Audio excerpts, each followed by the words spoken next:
Assalamualaikum warahmatullahi wabarakatuh, pecinta sepak bola Indonesia, apa kabar? Semoga kalian sehat walafiat tanpa kurang satu apapun, amin. Balik lagi bersama gue, penonton sepak bola, penonton setia sepak bola Timnas Indonesia. Pertama-tama gue pengen ngucapin puji syukur, alhamdulillah ya, selamat atas kelolosan Timnas U20 Indonesia lolos ke Piala Asia tahun 2023 di Uzbekistan ya. Piala Asia U20 Uzbekistan tahun 2023. Wah, selamat atas kelolosan mereka, selamat buat para pemain yang telah berjuang, para staf pelatih, para pelatih juga, Coach Sintayong dan seluruh elemen-elemen sepak bola Indonesia, dan juga supporter-supporter yang hadir di Gelora Bung Tomo kemarin ya. Sangat luar biasa sekali. Alhamdulillah kita berhasil lolos dengan epic ya kalau saya bilang, karena mengalahkan musuh bubuyutan di Asia Tenggara, Vietnam.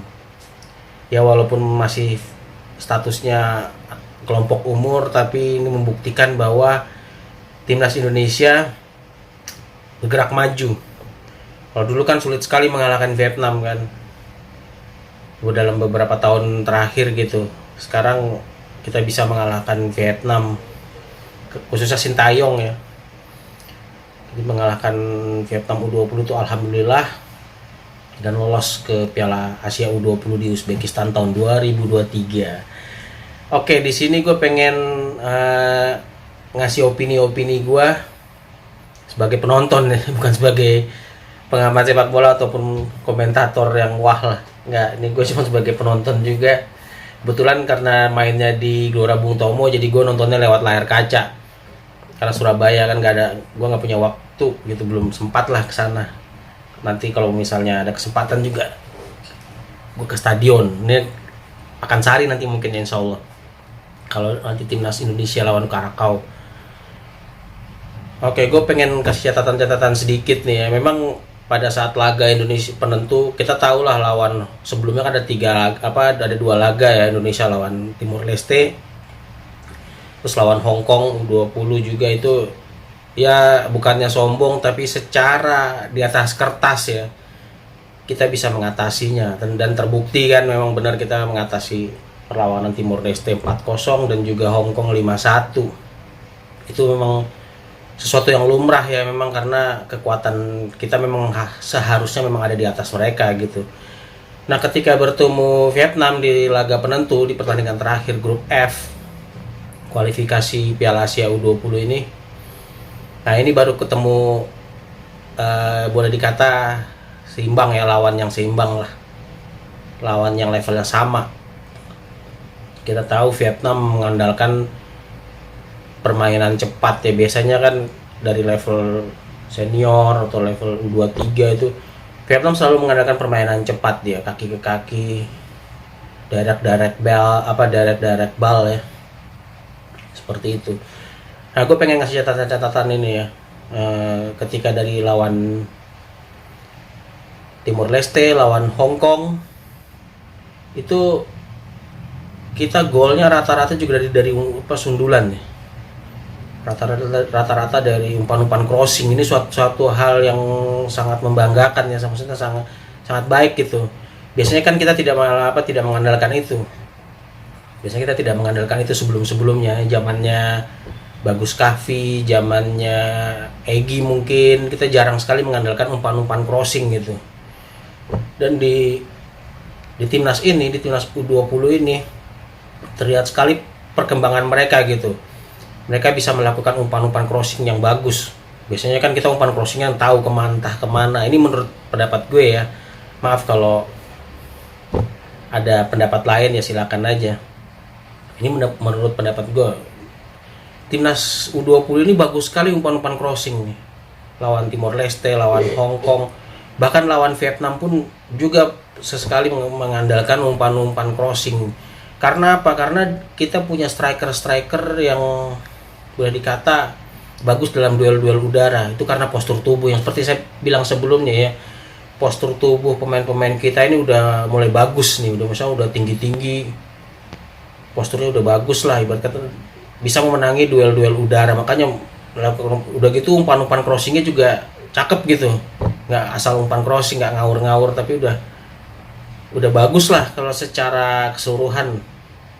Umpan-umpan crossingnya udah mantap. Terus juga di pertandingan terakhir lawan Vietnam ini kan, Coach Sintayong sebelumnya juga udah beberapa kali bertemu Vietnam, baik di level senior maupun kelompok umur. Saya yakin beliau ini sudah mempelajari banget gitu cara Vietnam bermain bola atau seperti apa gitu kan. Dari mulai kekalahan sebelumnya, dari mulai hasil seri tertekan atau apa, Sintayong perlahan mempelajari gaya bermain bola Vietnam, kayak pelatih yang kayak taktik ya. Dia berani sekali tidak memainkan Marcelino di awal-awal pertandingan itu. Marcelino kan turunnya di babak kedua, itu strategi yang sangat bagus. Dia menyimpan Marcelino, menyimpan Nico, menyimpan Rabani. Itu senjata-senjatanya disimpan semua gitu di pertandingan lawan Vietnam. Itu taktik yang luar biasa. Udah gitu ada beberapa faktor nih yang menyebabkan kita juga bisa menang kalau menurut gue ya. Yang pertama menurut gue itu satu yang saya bilang tadi, Sintayong sudah mempelajari, sudah kenal betul gitu karakter dari gaya permainan Vietnam itu seperti apa. Itu yang pertama ya. Yang kedua, postur tubuh pemain-pemain kita juga oke. Tinggi-tinggi 180, 170-an ke atas, 180 lah. Itu sangat menunjang gitu. Yang ketiga, fisik juga nggak keteteran ya. Fisik juga oke gitu. Terus yang keempat, Sintayong menerapkan strategi pressing yang tinggi ya. Ada beberapa momen memang kita sempat kena serangan balik gitu ya, yang ruang-ruang kosong, tapi itu resiko lah. Tapi secara keseluruhan kalau gue lihat ini pemain Vietnam ini kesulitan sekali untuk mengalirkan bola di tengah ya. Mereka kesulitan sekali gitu. Karena apa? Karena pressing tinggi yang dilakukan oleh para pemain timnas U20 ini. Sintayong sudah mempelajari Vietnam ini kalau diberi ruang bebas mengembangkan permainan, berbahaya sekali nih Vietnam nih. Sama model-modelnya kayak Thailand. Makanya dia menerapkan strategi untuk melakukan pressing sepanjang pertandingan. Pemain Vietnam kesulitan, jelas itu. Dengan pressing dari para pemain Indonesia, pemain Vietnam tidak bisa mengembangkan permainannya. Ya walaupun ada beberapa kali counter attack yang ya kadang berbuah gol ya buat Vietnam, tapi semangat juang dan daya juang timnas Indonesia itu nggak luntur gitu, tuh hebat banget. Bisa tetap fokus untuk membalikan keadaan, epic comeback ya. Ya seperti itu.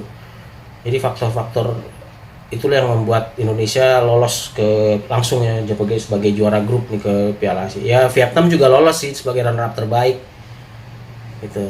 Tapi setidaknya kita puas ya ngelihat Indonesia bisa mengalahkan musuh bebuyutannya ya Vietnam. Tinggal Thailand nih. Kita harus juga rajin-rajin rutin-rutin mengalahkan Thailand juga nih untuk menjadi yang terbaik di Asia Tenggara. Ini kan baru level kelompok umur. Gue berharap di timnas senior juga begitu. Kalau bisa di timnas senior kita juga bisa rutin mengalahkan Vietnam, mengalahkan Thailand. Karena apa? Untuk menambah kepercayaan diri, mengembalikan kepercayaan diri Garuda. Dan selama ini kita mainnya ya maaf ya, kadang amburadul, nggak jelas, tertekan atau apa. Sekarang mental udah beda. Udah beda lagi. Mereka yang tadinya kita was-was ketemu Vietnam ataupun Thailand, sekarang mereka yang was-was ketemu kita. Seperti itu.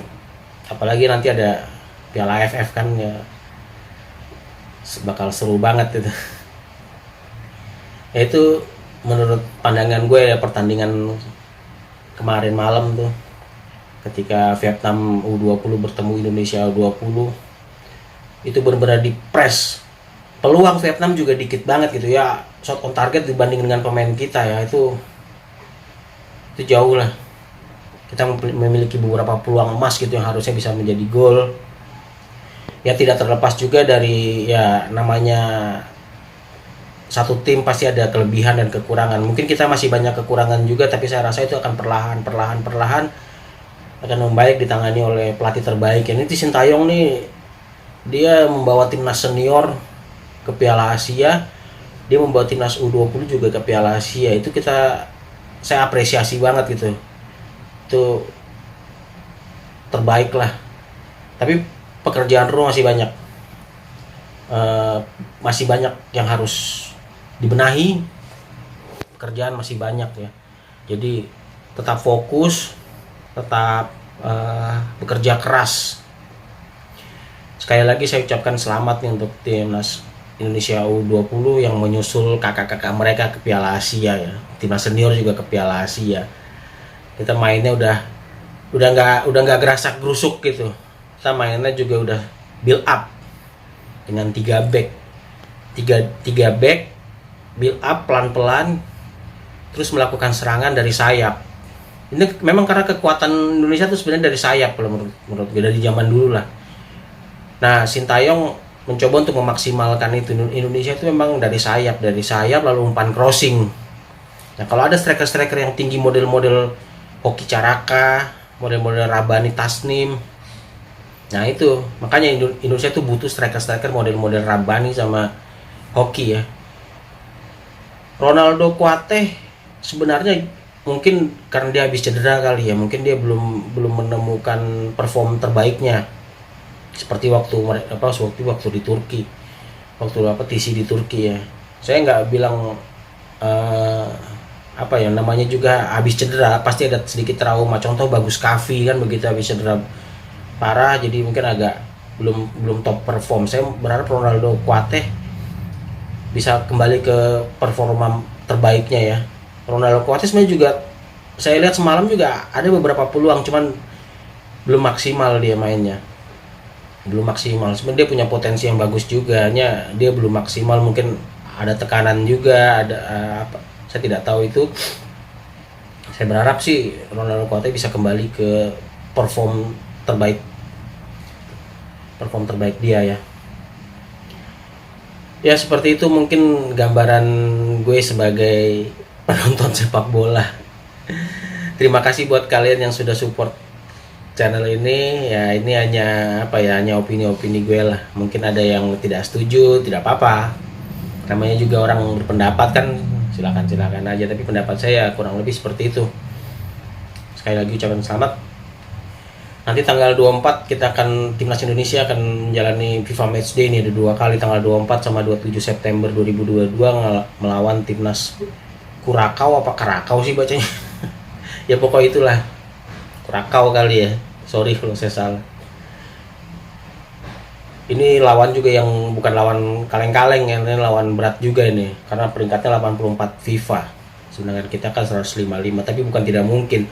Sepertinya memang lawannya timnas kita nanti belum diperkuat sama pemain keturunan ya, karena mungkin belum selesai prosesnya, jadi akan mengandalkan pemain-pemain abroad yang di luar negeri. Kita tunggu saja, nanti kita kasih ulasan preview ya.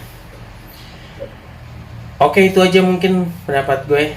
Sampai jumpa lagi di video-video gue selanjutnya. Semoga timnas Indonesia tetap terbang tinggi ya, mencapai prestasi-prestasi terbaik, dan semoga ada trofi-trofi yang akan diraih di kemudian hari. Oke, kawan-kawan sepak bola, pencinta timnas Indonesia, sampai ketemu lagi di video-video gue selanjutnya. Assalamualaikum warahmatullahi wabarakatuh. Sampai jumpa.